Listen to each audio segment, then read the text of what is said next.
What do you do when your business feels like total chaos? First of all, everyone's business feels like total chaos. My business feels like chaos. Every company I've ever owned or consulted for has been chaos. And the first thing you've got to realize is chaos in business is a good thing because it means that you've got a lot going on.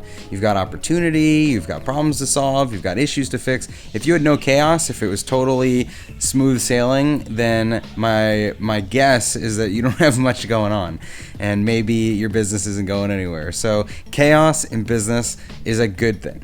So once you get over that, the next thing is, what do you do about it? How do you make sense of the chaos and make progress without getting overwhelmed? And so I developed kind of a 3-part process for this when I was consulting. The first thing is context.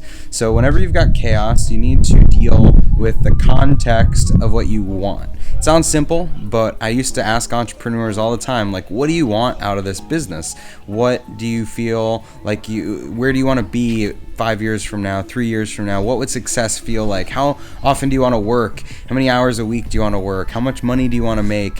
What kind of scenario do you want at the office? How many employees or people do you want on your team? Do you have multiple locations? Those kind of questions that you're asking yourself are to paint a picture and give you some clear idea, the context of why you're building this thing.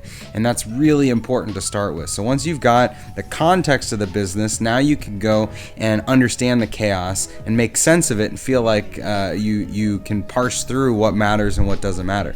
So context is always first. Number 2 is collecting the chaos. So the chaos in your business comes in a lot of forms, and I used to say it's ideas, issues, and inefficiencies. So you've got ideas, those are all these opportunities that you want to take advantage of. You've got issues, those are the problems, the complaints from your customers, from your employees, and you've got inefficiencies, which are things that just could be working better.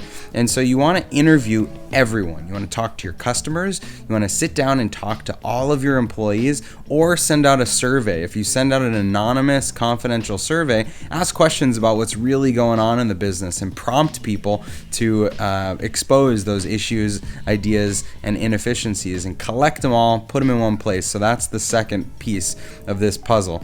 You've got your context that starts this out, and then you've got this collection process of getting everything in one place. And now the third thing you do is find clarity. And clarity comes when you've got focus, when you've got a couple things that you're going to actually focus on so that you don't have to worry about everything. There's a ton of stuff in your business you could do, but what are the couple things that you will do? What I used to do with businesses is I would have them pick out quick wins, I would call it, which are things that you can accomplish within 2 weeks of collecting all that feedback from your team. That quick win process builds momentum and it builds trust, because when you just ask everyone for their feedback, if you don't do anything or it takes months to do the first thing, then they feel like they gave all this feedback for no reason. Instead, if you look for quick wins and even simple things like, let's just buy that person a second external monitor that they wanted, or let's fix this guy's chair, or stop the drippy sink in the break room, those little things are showing progress, and that's what you want to build momentum. And after the quick wins, you want a few projects. So pick 3 to 5 things that you're going to do either this quarter or this year, depending on how your business is, and focus all of your energy around building some next steps for those few things. So you can't do everything on the list, but you can do some of the things and then get to everything in time. So if you feel like you're overwhelmed, you feel like you've got chaos in the business, first of all, it's normal.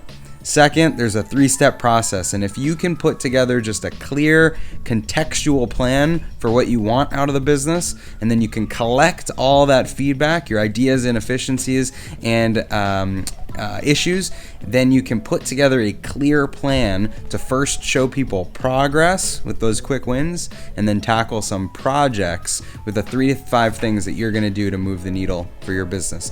And with that, you've got way less chaos. So hope you can put that into good use. It's worked for me, worked for hundreds of companies I've worked with, and it's a foolproof plan for at least reducing the chaos in your business.